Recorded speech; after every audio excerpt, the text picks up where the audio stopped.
अस्सलामुअलैकुम। हम arts group 9th class का मैथमेटिक्स कर रहे हैं जो कि उर्दू मीडियम में है। और आज मैं आपको मशक नंबर 1.1 का सवाल नंबर 2 करवाने लगी हूँ, जो कि इस तरह से है।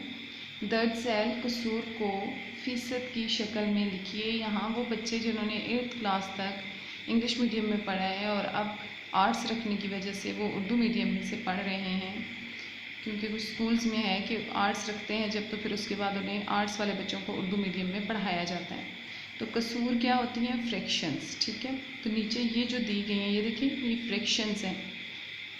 फ्रैक्शन है यानी बटे की सूरत में जो लिखी जाती है, इसको फ्रैक्शन कहते हैं, या फिर उर्दू में इसको कसर कहते हैं। और जब एक से ज़्यादा होंगी तो वो कसूर होंगी। तो इन कसूर को फ़ीसद की शक्ल में लिखना है। किसमें? फ़ीसद की शक्ल में। ठीक है, पहले ये कसर की शक्ल है, इसको फ़ीसद में हमने तब्दील करके लिखना है। और जहाँ ज़रूरी हो जवाब 1 दर्जा इशारिया तक दुरुस्त हो लिखिए। अब ये बात कि जहाँ ज़रूरी हो जवाब 1 दर्जा इशारिया तक दुरुस्त लिखिए, इसका मतलब ये है कि जब हम इस कसर को फ़ीसद में तब्दील करेंगे, उसके बावजूद अगर कोई कसर की सूरत रहती है, ठीक है, तो फिर हम जो उस कसर के ऊपर वाला डिजिट होगा उसको अंदर रखेंगे और नीचे वाले डिजिट पे डिवाइड करेंगे। ये ज़ुबानी समझाने से आपको इतना समझ नहीं आएगा जितना कि हम इसको जब अभी करेंगे तो आप साथ देखिएगा। तो स्टार्ट करते हैं।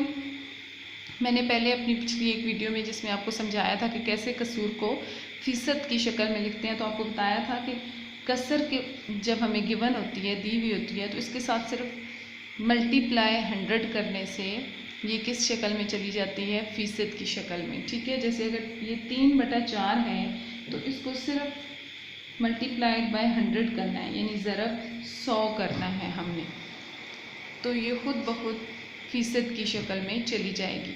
तो हम इसका क्या करेंगे? इसको अगर मल्टीप्लाइड बाय 100 करते हैं तो असल में ये ऊपर वाले के साथ मल्टीप्लाई होता है, बटे के जो ऊपर वाला डिजिट होता है उसके साथ, यानी इसको ऐसे फिर लिख सकते हैं हम 3 मल्टीप्लाइड बाय 100 और डिवाइडेड बाय 4।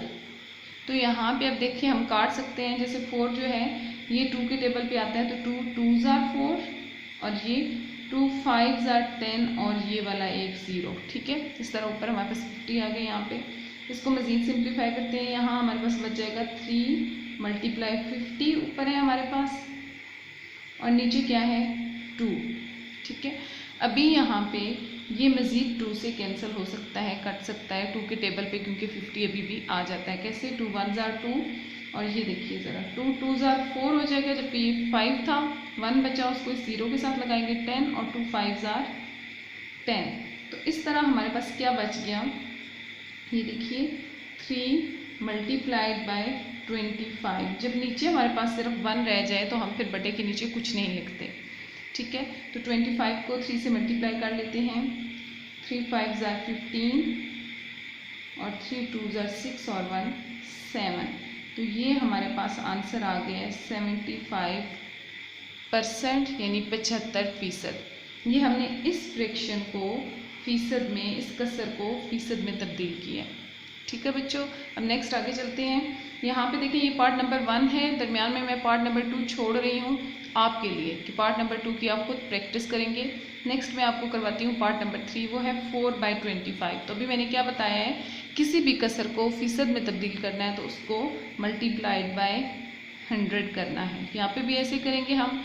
अब यहाँ पे जो साइड पे 100 मल्टीप्लाई होता है उसको हम ऊपर ही समझते हैं, ठीक है, और उसे नीचे वाले के साथ काट सकते हैं अगर पॉसिबल हो तो।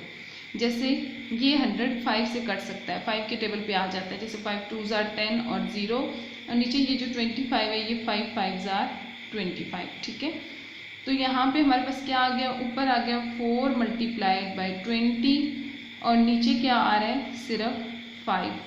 तो 5 के टेबल पड़े 20 आ जाता है हमारे पास। 5 1s are 5, 5 4s are 20। तो इस तरह हमारे पास ऊपर क्या बच गया? 4 मल्टीप्लाइड बाय 4 और 4 4s are 16 होता है। तो ये हमारा आ गया 16% या 16%। यानी ये जो फ्रैक्शन थी, जो कसर थी 4/25, इसको हमने फ़ीसद की शक्ल में किया है, तो ये फ़ीसद बना है 16%। ठीक है, नेक्स्ट अब हम आगे चलते हैं। इसके बाद ये थर्ड पार्ट है और फिर दरमियान में फोर्थ पार्ट आप खुद करेंगे। नेक्स्ट है हमारे पास पार्ट नंबर 5। बच्चों जो क्वेश्चन करते वक्त मैं पार्ट छोड़ती हूँ वो इतने इजी हैं कि वो बिल्कुल सेम इन्हीं मेथड से होते हैं। अगर आप करते हैं तो आपको फ़ौरन समझ आ जाएगी, इसलिए मैं आपके लिए छोड़ रही हूँ। तो पार्ट नंबर 5 है 31/25। यहाँ पे 31/25 को भी हमने क्या करना है, मल्टीप्लाइड बाय 100 करना है। मैं ज़रा इस ऊपर वाले को सेपरेट कर लेती हूँ ताकि ये मिक्स ना हो, इसकी वजह से। ठीक है, ऐसे कर लेते हैं। 31/25 यानी 31/25, इसको ज़रब करेंगे 100 के साथ। क्यों? क्योंकि हमने इस कसर को फीसद में लिखना है। ठीक है, तो ये भी वही काम होगा। 5 5s are 25, 5 2s are 10 और ये 0। तो हमारे पास क्या आ गया, 31 × 20 और डिवाइडेड बाय 5। यहाँ पे हम और क्या कर सकते हैं, ये अच्छा बच्चों उर्दू में पढ़ेंगे तो 5 और इंग्लिश में 5। 5 1s are 5 और 5 4s are 20। ठीक है, तो यहाँ पे हमारे पास बच जाएगा 31 × 4।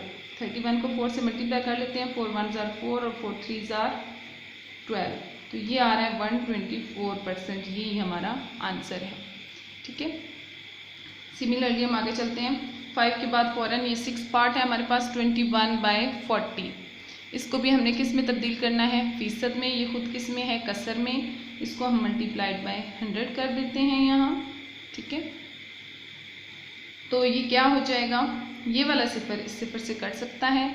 यहाँ बच जाएगा ऊपर हमारे पास 21 मल्टीप्लाइड बाय 10 और नीचे बचेगा 4। ठीक है, अब देखें 2 2s are 4 और 2 5s are 10। इस तरह हमारे पास आ जाएगा 21 मल्टीप्लाइड बाय 5 और डिवाइडेड बाय 2। अब देखें ये 2 ऊपर वाले किसी डिजिट के साथ कैंसिल नहीं होता, यानी 2 के टेबल पे ऊपर वाले में से कोई भी एक डिजिट नहीं आता, ना 21 ना 5। तो ऊपर वालों को आपस में मल्टीप्लाई कर लेते हैं। तो ये हो जाएगा 5 1s are 5 और 5 2s are 10। इस तरह 105 आ जाएगा और नीचे 2। अब बच्चों ये दूसरे वाली बात जो इसमें थी कि जवाब एक दर्जा इशारिया तक दुरुस्त हो लिखिए, तो ये तब लिखना है ऐसी सूरत में। अब ये आपस में सिंप्लीफाई नहीं हो सकते, यानी एक ही पहाड़े पे आके डिवाइड नहीं हो सकते। तो हम 105 को अंदर रखेंगे और डिवाइड कर लेंगे 2 के टेबल पे इस तरह से। तो देखिए ज़रा 2 5s are 10, ऊपर से हम 5 उतारेंगे। ठीक है, 2 2s are 4, यहाँ बच जाएगा हमारे पास 1।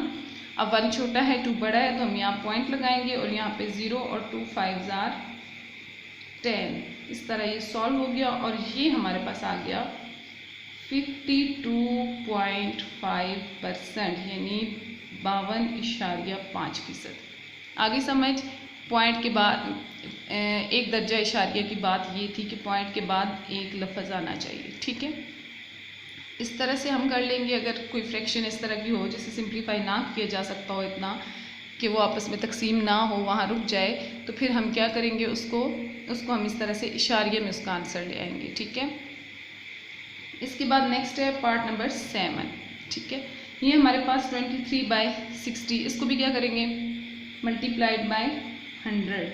ठीक है, ये सिफर इस सिफर से कैंसिल हो गई। ये 2 3s are 6 और 2 5s are 10 हो गया। हमारे पास रह गया 23 मल्टीप्लाइड बाय 5 डिवाइडेड बाय 3।